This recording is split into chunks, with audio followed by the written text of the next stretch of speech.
BC సంక్షేమ సంఘం జాతీయ అధ్యక్షులు ఆర్ కృష్ణయ్య గారి ఆదేశాల మేరకు ఈరోజు వీర్నపల్లి మండలంలో మండల అధ్యక్షులుగా పరమాల మల్లేశం గారి ఆధ్వర్యంలో మండల స్థాయి విస్తృత సమావేశం ఏర్పరిచినటువంటి సభ అధ్యక్షులు మల్లేశం గారికి, అదేవిధంగా ముఖ్య సలహాదారు సత్యం గారికి, అదేవిధంగా వేములవాడ అర్బన్ మండల అధ్యక్షుడు తీగల శ్రీనివాస్ గౌడ్ గారికి మరియు ముత్యం గౌడ్ గారికి, సోషల్ మీడియా వారియర్స్ గడ్డం నరేష్ గారికి మరియు వివిధ గ్రామాల నుంచి వచ్చిన గ్రామ శాఖ అధ్యక్షులు రాజు గాని, మహేష్ గాని, మల్లేశం గారికి మరియు వివిధ గ్రామాల నుంచి వచ్చిన పేరు పేరున బీసీ బిడ్డలకు నమస్సుమాంజలు తెలియజేస్తున్నాను.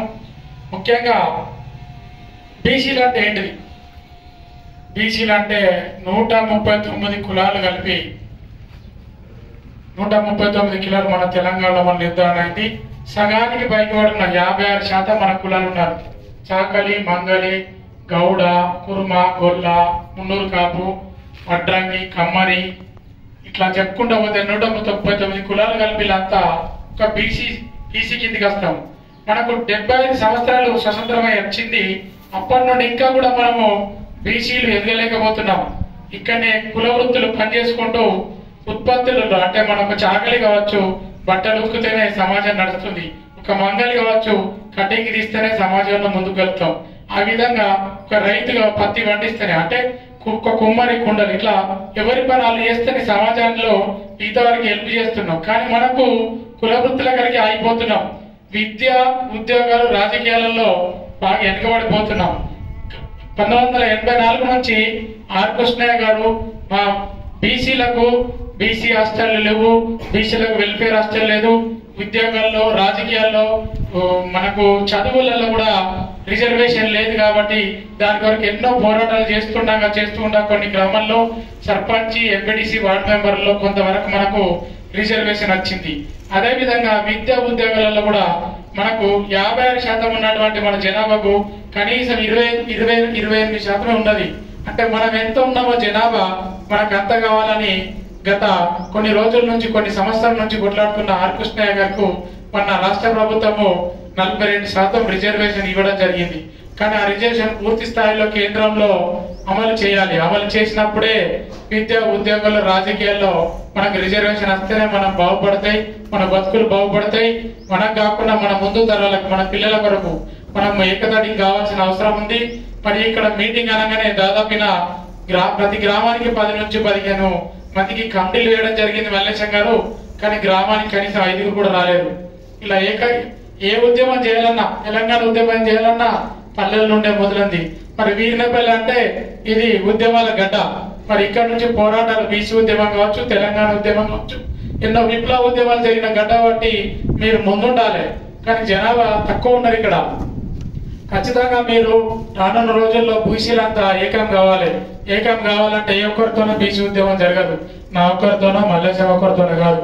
గ్రామం నుంచి ఒక అంత ఏకతాటిపైన రావటం, కులంతోని బలం. ఒక కులం సంఘటితమైనప్పుడు, 100 మంది ఏకతాటిపోయినప్పుడు ప్రభుత్వాలు కూడా మనకు ఏమైనా కానీ ఆఫీసర్లు కూడా దిగి వస్తారు. సో దాని కొరకు మనం అంత ఏకం కావడం కొరకు మనం ఇక్కడ సమన్వయం ఉన్నాం. ఈ బీసీ సంఘానికి రాజకీయ పార్టీలకు ఎలాంటి సంబంధం లేదు. ఏ పార్టీలు ఉన్నా మన బీసీలు ఎదగాలి, ముందట్టుకోవాలి.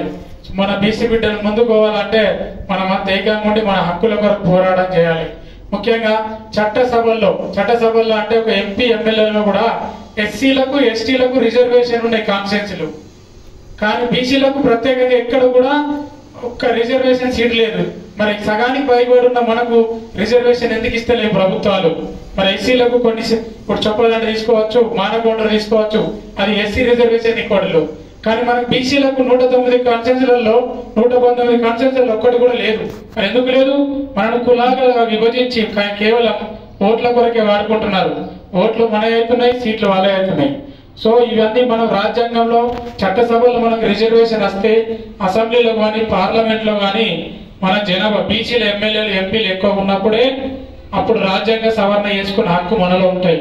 ఇప్పుడు ఒక గ్రామ పంచాయతీలో ఒక తీర్మానం జరగాలంటే మెజార్టీ వార్డు సభ్యులు ఆమోదం తెలుపుతేనే అది తీర్మానం అవుతుంది.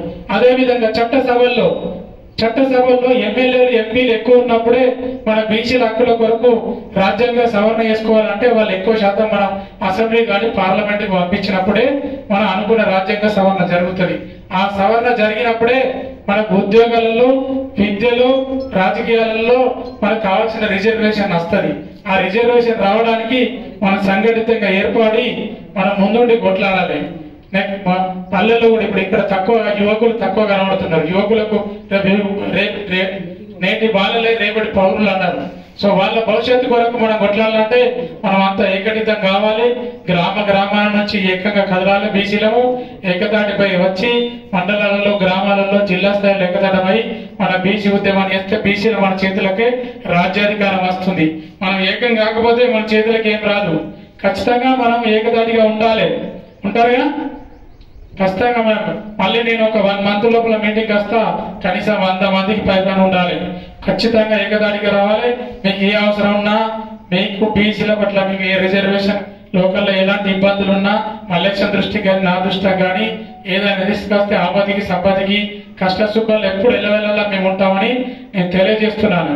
జై బీసీ, జై బీసీ, బీసీల ఐక్యత, బీసీల ఐక్యత. నిలబడి మరి బీసీలకు పార్లమెంట్ లో బిల్లు పెట్టాలని చెప్పని, అదే విధంగా 9వ షెడ్యూల్లో చేసినట్టుంటే మన బీసీలకు రాజ్యాంగ రక్షణగా ఉంటుందని చెప్పని కూడా నేను తెలియజేసుకుంటున్నాను. మరి అదే విధంగా మనకు వైద్యం, విద్య అనేకంగా ఉన్నటువంటి అంశాలు కూడా మనం నెరవేర్చుకోగలుగుతాము.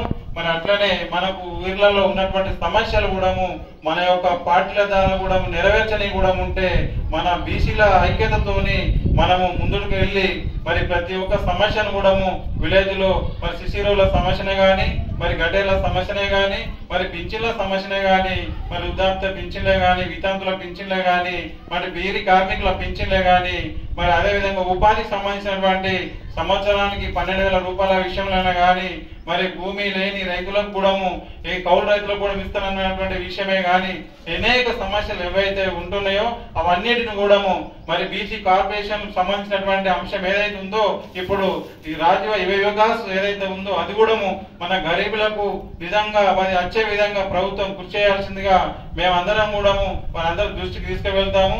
అంతేకాకుండా ఇవి ఏవైతే ఉన్నాయో సంక్షేమ పథకాలు ప్రతి ఒక్క గడపకు చెందే విధంగా ప్రతి ఒక్క విలేజ్ లో ఎంఆర్ఓ నుంచి పట్టుకుంటే, అగ్రికల్చర్ ఎంఆర్ఓ నుంచి పట్టుకుంటే ఎంపీడీఓ దాకా ఇవన్నీ సమస్యలు ఏవైతే ఉన్నాయో తీసుకువెళ్ళడానికి కూడా మేము కృషి చేస్తాం.